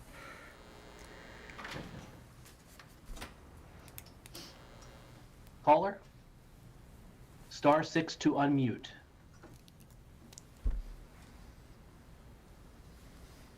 It's not the phone number, is it? Is it unmuted? There you go. We can hear you. Can you please identify yourself, please? Hi, my name is Andrew Woodward, and I just want to do some public comment. I hear your language about not being problematic, and language, words, and how things, could be going the way things are going to go. And I feel like you do represent each section of the county, so that is a good thing that you are, stating that in your comments, and how maybe we should keep it that way, so there will be no charter, so you all do have a voice for the people, and that you do keep it the county the way that it is, and that you don't change the county and the people the way that it is, and you don't bring in things that are harmful for the people, and bad books, bad influences, harmful content in their brains, in their lives, to disrupt their families. I appreciate that you recognize the marriage group, and that that is a basis for healthy families as a healthy community. And so therefore, if you're concerned about people's health, you should be concerned about what goes into their bodies, in the air, in their water, maybe better filters for the water treatment plants to get the pharmaceuticals out of them. And don't bring any kind of pharmaceuticals in that people don't have prescriptions for, like in the stores, or Sunday alcohol in stores, or kratom that is not regulated, and it's highly addictive, and it's killing people every day, and it's not regulated, and the federal laws don't prohibit us to mandate any kind of other drugs that are Schedule 1s. So, keep Carroll County country.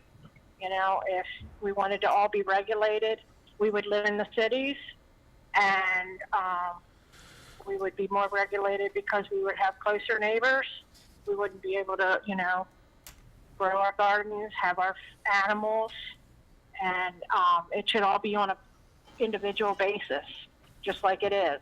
Shouldn't have mandates telling us, what we can have, what we can't have, because Carroll County is a agricultural county, farm to table, helping each other, helping our other communities out. So I just wanted to voice my opinion on that today, and I thank you for listening to my comment. Thank you very much. Thanks for calling in. Chris, do we have anyone else? That's all I have, sir.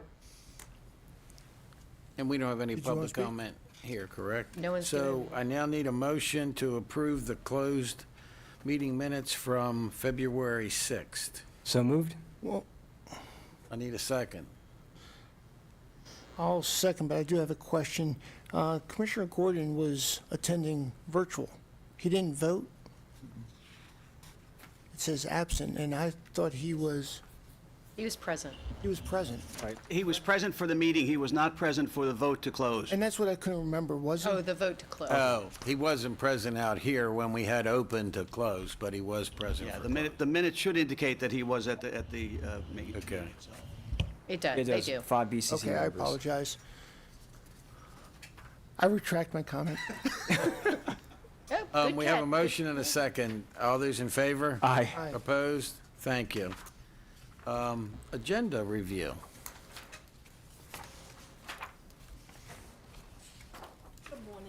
Good morning, Wanda. How are you?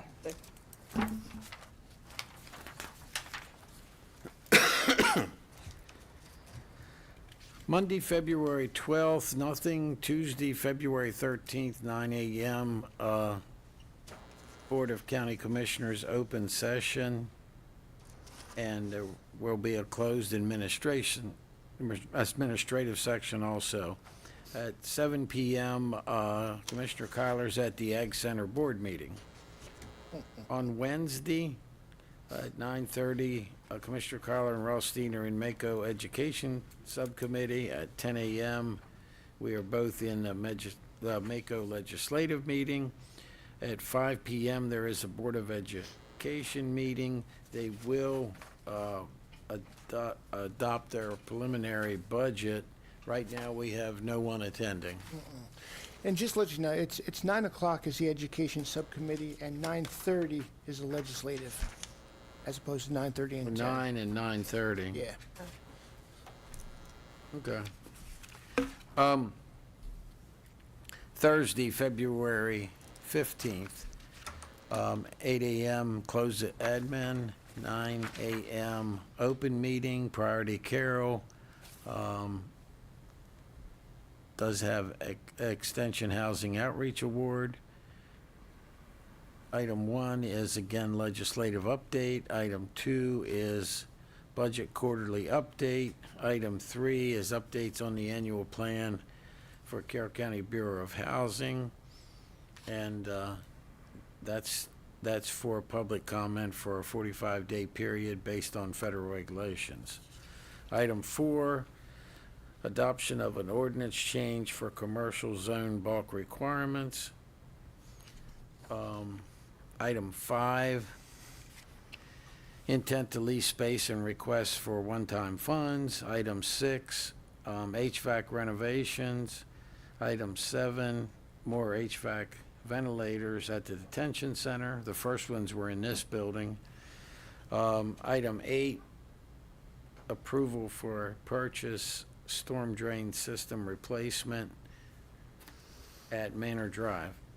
Item 9, approval for purchase Laserfitch Basic Annual Support Renewal for IT.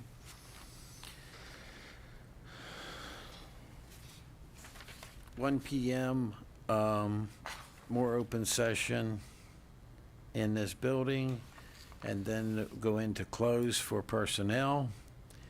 3 p.m., Eldersburg Branch feasibility study, public engagement session. Commissioner Gordon's attending that. At 3 p.m., there's a ribbon cutting in Westminster for GLBL Media. Right now, it shows no one attending. On Friday, there's no items. On Saturday, there's a ribbon cutting at the Difference 2-17 in Westminster. Currently shows no one attending. And Commissioner Gordon has the podcast that week. Any changes or more additions? The following week, Monday, February 19th, county offices are closed for President's Day.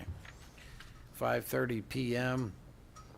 is Carroll County's legislative group in Annapolis. Commissioner Kyler and Rothstein are attending. I'm going to check my schedule to see if I can make that too. That is a good event, so it's open to the Carroll County public. Yes.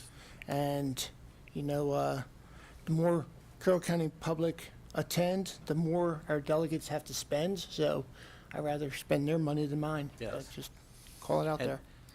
And they will speak, but It's a great the event. initial meeting It is. is mostly social, and everybody gets to talk to a lot of people, and then a fair number of the attendees will go across to the session and observe some of the session. On Tuesday, February 20th, Planning and Zoning Commissioner, Commissioner Gordon. 12:30 Veterans Advisory Luncheon at the American Legion, Commissioners Kyler and Rothstein. At 2 p.m. is the Veterans Advisory Meeting, Commissioner Gordon and Kyler. Wednesday, Mako Education, and that is at 9 a.m. Correct. Commissioner Kyler and Rothstein. And the Legislative Committee, is that 9:30 or 10? 9:30. So Yeah, that's, they're just in error. It's 9 and 9:30. yes. That's all. Commissioner Kyler and Rothstein, the Community College Board of Trustees at 5 p.m., Commissioner Kyler, and ESAC meeting at 7 p.m., Commissioner Guerin. On Thursday, admin meeting at 8, open meeting at 9.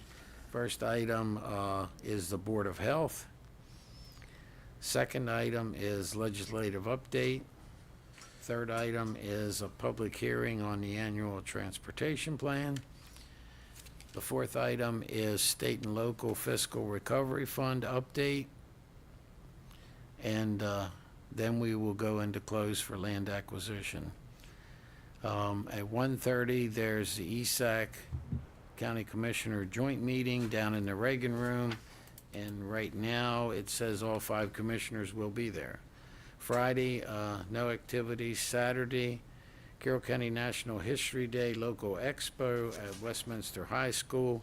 Commissioner Gordon, Guerin, Kyler, Rothstein, and Vigliotti. Saturday, February 25th, Commissioner Guerin has the podcast.